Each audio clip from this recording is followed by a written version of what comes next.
Assalamualaikum warahmatullahi wabarakatuh. Selamat pagi, salam sejahtera untuk kita semua. Oke. Selamat pagi, Bu. Ya, selamat pagi. Silakan bagi yang sudah bergabung untuk menyalakan videonya. Oke. Jadi biar kelihatan siapa yang memang benar masuk atau enggak. Ya. Oke. Hari ini kita akan melanjutkan materi yang kemarin. Jadi kalau kemarin kita sudah belajar terkait validitas dan rehabilitas ya, uji validitas dan rehabilitas untuk kuesionernya. Nah, hari ini kita belajar bagaimana sih caranya nyusun kuesioner kayak gitu. Nah, untuk yang baru bergabung, silahkan menyalakan videonya jika sudah masuk ya, sudah join. Oke, saya mulai untuk materinya hari ini terkait menyusun kuesioner gitu.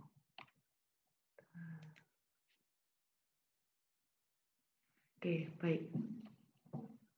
Menyusun kuesioner. Jadi kita harus tahu kuesioner itu apa sih. Nggak semua penelitian nantinya akan menggunakan kuesioner ya, balik lagi. Jadi kalau misalkan kita menggunakan kuesioner, berarti penelitian tersebut ranahnya biasanya di kuantitatif, kemudian di deskriptif seringnya kayak gitu kan. Misalkan kita ingin meneliti analisis kepuasan penumpang seperti itu, kepuasan penumpang angkutan kota, misalkan seperti itu ya. Nah, nantinya kita kan perlu bertanya kepada pengguna angkutan. Nah, itu harus melewati kuesioner ini kayak gitu.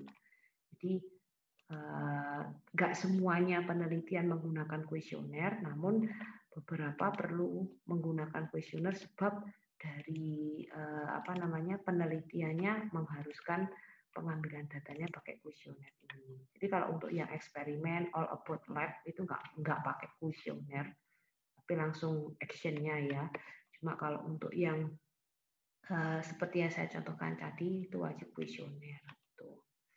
Nah, kita harus tahu dulu apa sih pengertian dari kuesioner. Jadi kuesioner itu sebuah alat penelitian yang berupa formulir untuk mengumpulkan data yang berasal dari jawaban responden atau subjek penelitian kita kayak gitu. Dan subjek penelitian kita biasanya sudah melewati teknik sampling ya. Jadi tidak berupa populasi, tapi sudah berupa sampel. Jadi nggak banyak yang nantinya kita gunakan untuk mengambil data tersebut. Gitu. Oke. Jadi kuesioner sendiri memiliki jenis-jenis. Jadi dari cara menjawab itu ada kuesioner terbuka dan tertutup. Kalau untuk yang terbuka cara menjawab itu biasanya lewat wawancara gitu ya. Jadi ini ranahnya ke kualitatif kalau untuk yang terbuka.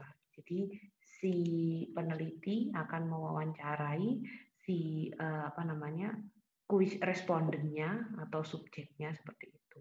Kemudian nantinya untuk menyimpulkan, untuk peneliti akan membuat semacam catatan gitu ya. Jadi misalkan jam segini di tempat ini peneliti menanyakan terkait pertanyaan ini kepada responden yang menjawab seperti ini. Biasanya kayak gitu untuk ranah penelitiannya kalau yang kualitatif.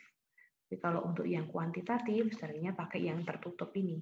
Kalau yang tertutup biasanya menulis pertanyaannya. Misalkan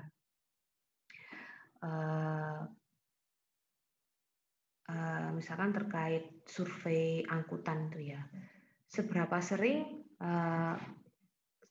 sering responden menggunakan angkutan ini, misalkan yang arah Tlogomas itu apa ya? Arah Tlogomas itu biasanya apa ya? Angkutannya lupa saya. Itu Landung Sari, iya Landung Sari ya, ADL Arjosari. Ya.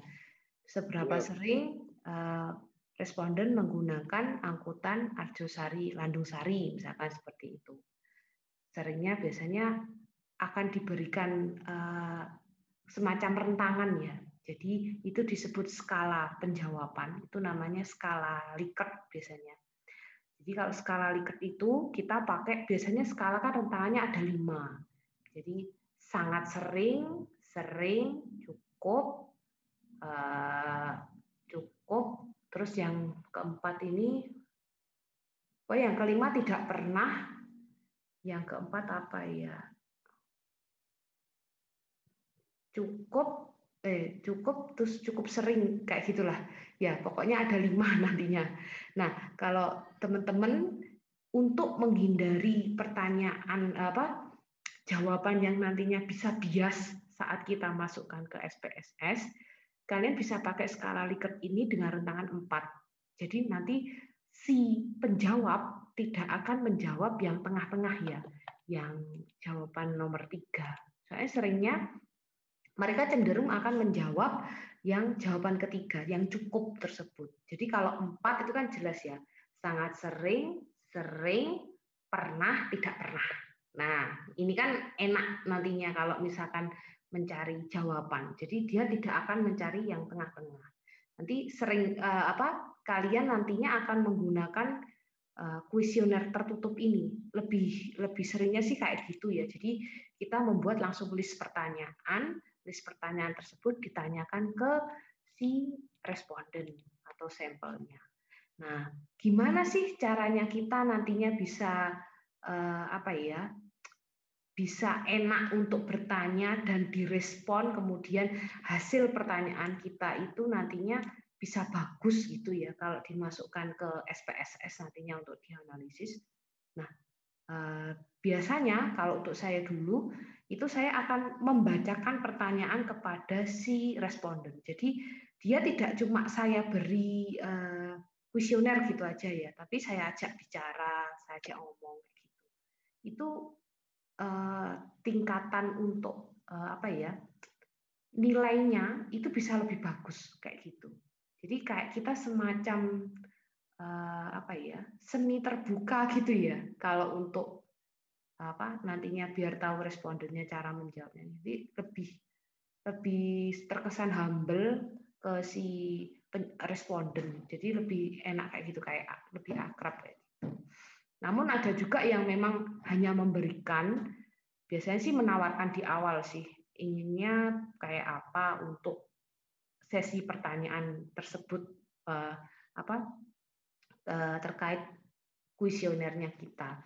Kadang ada juga sih yang cuma ingin langsung mengisi, atau ada beberapa yang memang beliaunya ingin dibacakan seperti itu. Tapi untuk yang hasilnya biasanya lebih bagus itu yang dibacakan, karena kita kadang ada interaksi gitu ya, ada interaksi bertanya, terus cerita dan seterusnya kayak gitu. Itu bisa meningkatkan kualitas kuesioner kita. Nah, ada juga jenis kuesioner yang dari jawaban yang diberikan ini juga langsung tidak langsung. Jadi kalau secara langsung itu biasanya ya tadi berdasarkan teknik wawancara ya. Jadi tidak berupa pilihan rentangan skala 1 sampai 4 tersebut, namun secara langsung ngomongnya. Kemudian kita akan nulis semacam wawancara itu. Untuk kuesioner yang tidak langsung ini berupa jawaban rentangan 1 sampai 4 tersebut gitu. Nah, kalau yang untuk bentuk itu ada lisan, checklist, rating scale, dan MCQ. Kita masuk di ciri kuesioner. Jadi ciri kuesioner ini yang pertama, pertanyaan dapat berbentuk pertanyaan tertutup atau pertanyaan terbuka. Jadi ini balik ke si peneliti inginnya menggunakan yang seperti apa. Namun saya langsung perjelas ya. Jadi kalau untuk sipil sendiri, kalau survei angkutan seperti itu biasanya sih pakai yang pertanyaan tertutup. Jadi nantinya langsung misalkan seberapa sering Anda naik angkutan, nanti tinggal dipilih sering, tidak sangat sering, sering, kemudian pernah, tidak pernah, seperti itu. Misalnya seperti itu. Untuk jawabannya ada 4 rating skala tersebut, skala Likert tersebut. Kemudian pertanyaan tertutup ini dapat langsung dianalisis dengan bantuan komputer, sedangkan pertanyaan terbuka dilaksanakan dengan bertanya langsung kepada subjek atau responden.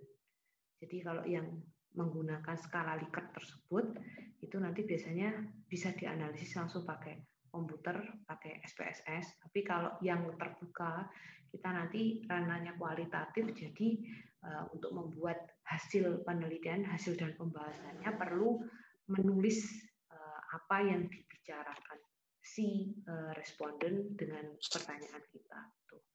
Nah, kuesioner ini kadang bisa dikirim lewat surat atau email, serta dapat juga dilakukan via telepon. Namun kalau untuk kita ya sendiri, seringnya untuk si kuesioner langsung kepada responden. Jadi kita biasanya kalau untuk survei angkutan gitu ya ngetem di Terminal Lundung Sari, ngetem di Terminal Arjosari. Intinya yang terkait penelitian kita misalkan fokus di ADL Arjosari ya fokusnya ke pengguna ADL Arjosari seperti itu. Jadi langsung ke si pengguna.